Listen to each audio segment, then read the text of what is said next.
Alors Kofi, alors tu as subi les médisances des uns et des autres. Quand on est un grand artiste comme toi, malheureusement, on peut être attaqué par les médias, par le public aussi. Donc il peut y avoir aussi de la désinformation.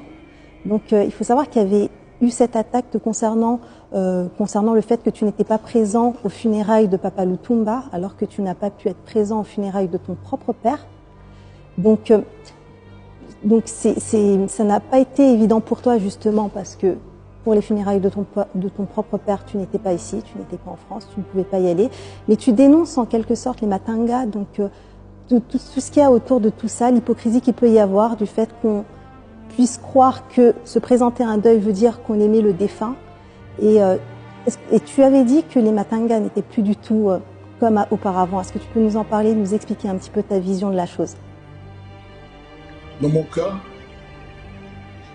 c'était moins de la désinformation, c'est-à-dire des erreurs,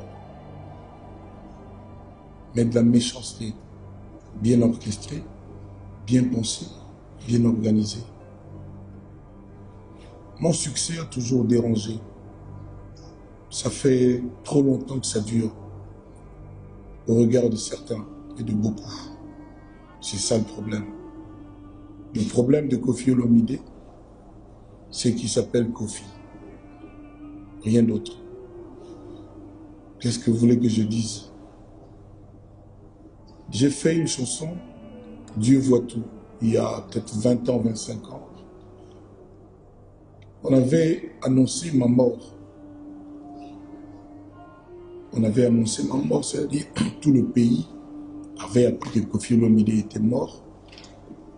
Et je ne sais pas qui a décrété que moi j'avais le sida. Il y a 25 ans à peu près. Et jusqu'au jour d'aujourd'hui, vous me voyez, vous me regardez, je suis fringant, je suis là. Et c'est à la suite de ça que, quand j'ai vu ma maman pleurer, parce qu'on avait annoncé, alors que ce n'était pas le cas, la mort de son fils Antoine, c'est comme ça que j'ai écrit cette chanson-là, Dieu voit tout. Ça a commencé là.